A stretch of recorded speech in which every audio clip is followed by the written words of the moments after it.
This is Sanjukta. A very, very happy new year to all of you. Today I will be talking about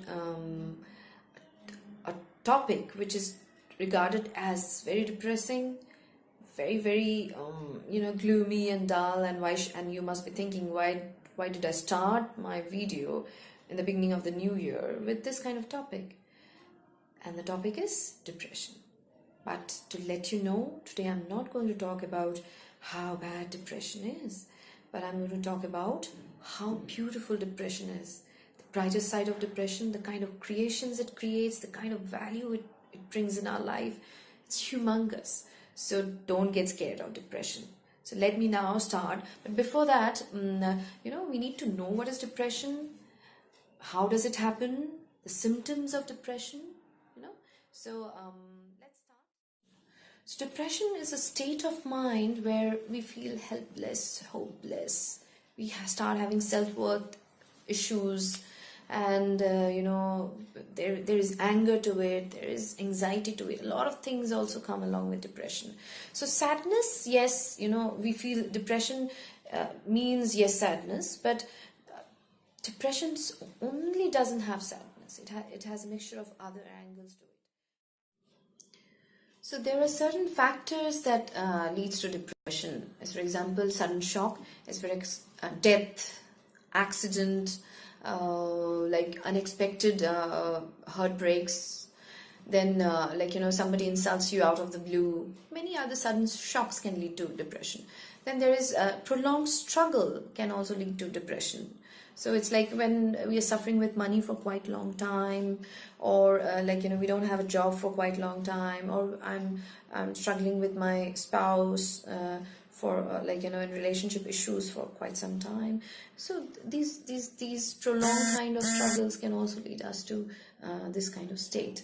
And then there is hereditary depression, which needs no reason to be depressed. It is like the person has hereditarily carried that gene where he or she cannot produce enough endorphin and serotonin. These are two hormones. So serotonin is a hormone which gives peace, and endorphin is a hormone which gives happiness. So these two hormones are really required to feel that happy and peaceful state of mind. But these people cannot produce that enough kind of hormones to feel happy. So then they need external help like meds and all these things, medicines. So then there is biological changes which leads to this kind of state. As for example, for women it is it's like the monthly cycles there, but that it's very rare, or kind of women have those kind of very severe kind of depressions during the cycles. There is this menopause which leads to depression. Then there is post childbirth which can also lead us to this kind of very painful state. Next is to know what are the symptoms of depression. So the symptoms of depression is, the first thing what you feel is like you don't feel like getting out from bed. You feel like sleeping till noon, or you wake up to again think, when will I again go to bed? So this kind of things, and you don't feel like walking. Even walking becomes very difficult. Then you start choking. You feel as if you cannot breathe. So there are many symptoms that shows you're depressed. Then you eat a lot, or you eat very less. So and for mothers, with the newly born child, so for them, sometimes when they go through this state, they think they're even incapable of taking care of their kids. They feel that the kids are burden for them, and they start feeling guilty. Why am I not being able to take care of the kid? But they actually are going through severe depression. So before judging anybody that why somebody is so lazy, doesn't want to work, or why this lady is not taking care of her child, let's really get to the root of it and understand why that person is behaving the way that person is behaving, and then I'm sure we'll get to know the reason behind it. So now I come to the most important and the most interesting part of the video, which is the brighter side of depression. So in the beginning of the video, I said that, depression is not always that depressing. Yes, it is depressing in the beginning, but it depends on me how I can change it into the brighter side. So let me back it up with science. Research and a lot of case studies has shown that depression can be a very, very, very good springboard to a lot of creativity in terms of art, like writing stories, poems, and songs, and paintings, making movies. And even entrepreneurs can take a lot of creativity out of the pain and can become successful entrepreneurs. So let me compare depression with law of conservation of energy. So law of conservation of energy, what does it say? It says that energy can neither be created nor destroyed, but it can be transformed. So let us take the example of a dynamite. So a dynamite is a chemical energy. So when it bursts, it transforms itself into kinetic energy.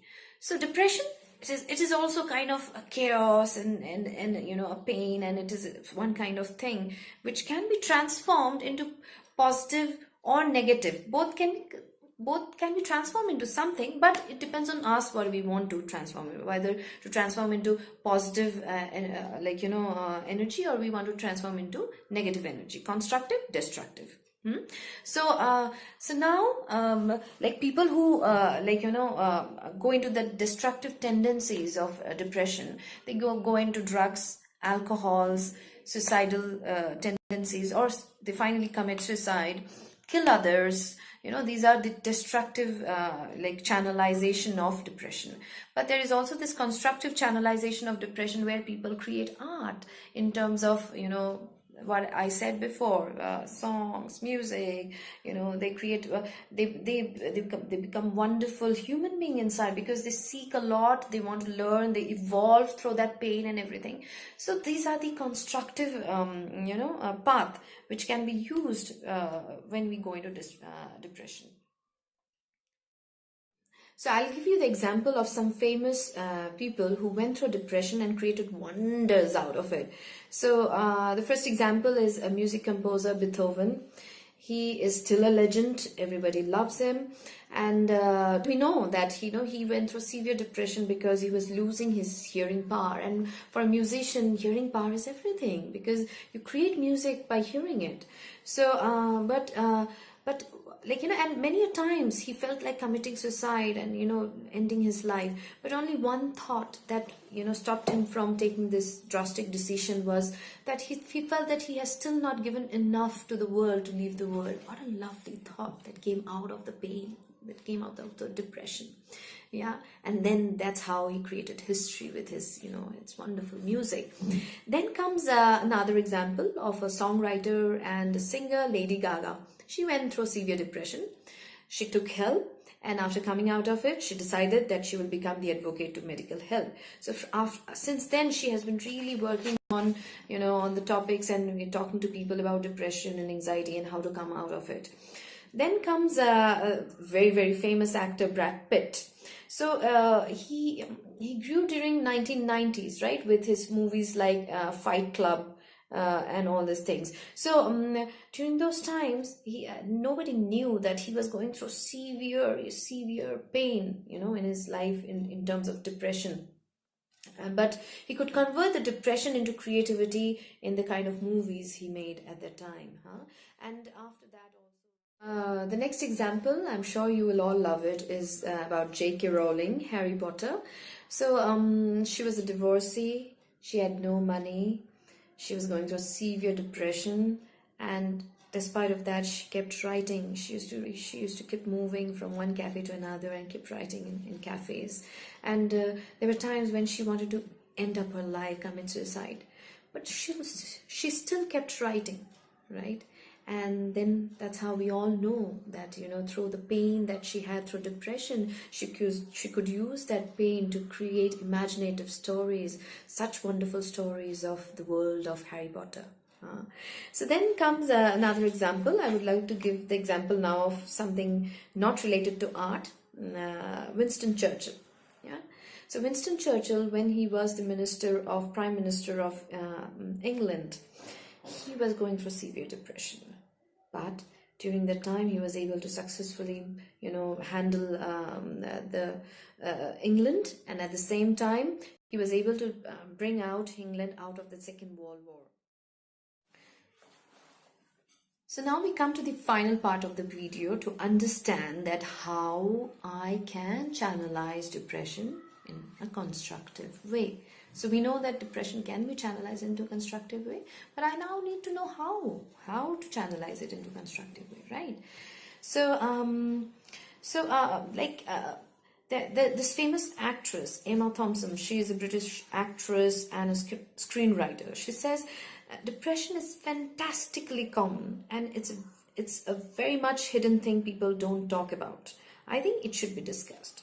So the first thing is that we really should go and seek out help and talk to others. Let's not make it a taboo and feel that, oh my God, if I tell that I have a depression, what will people think of it? The highest amount of suicidal rates in youngsters is where? Do you know where? It's in India. So it's because this depression is not held properly. It is not, addressed properly in our country, because there's a lot of taboo behind it, thinking that, oh my God, people might call somebody who's depressed is mental. And that's what stopped people from, reaching out to psychologists, psychiatrists. So the first thing, if you really want to channelize depression into a constructive way, go fetch out a friend first. If it is mild, I'm sure talking to a friend will go away, will help you, get rid of depression. But if it is a little severe one, then you should, reach out to a psychologist and talk to that psychologist. And I'm sure the psychologist, after talking to you, will know whether you need medicines or not. If you need medicines, that psychologist will direct you to a psychiatrist. So that's the time you have to trust the psychologist and reach out to the psychiatrist. Please don't assume that, if I have to start taking medicines, that means I am, mentally sick person. Please try to understand that, the way when I have diabetes, do I not take insulin? Do I not take meds? I take meds because, diabetes means I lack the hormone insulin in my body, right? The same way thyroid, the problems that thyroid creates, it's like we take the hormone thyronorm from outside to really balance the hormone that is lacking inside, right? In the same way, depression is nothing but a lack of hormone.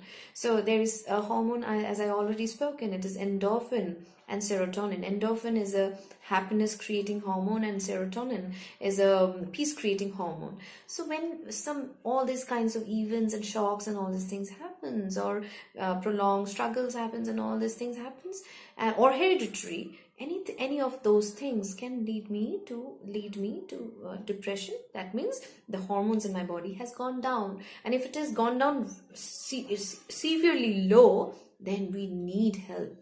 Please don't assume that you will be all right without taking help. This is also biological, issue which needs to be treated biologically with the help of medicine.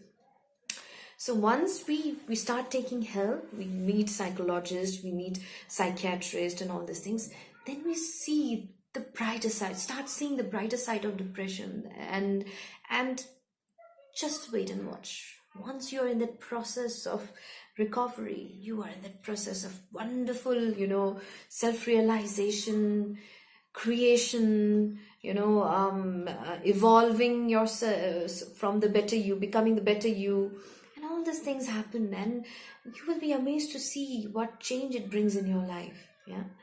So yes, so let's be happy, thinking that, oh wow, I have a depression, so there is lots to learn now.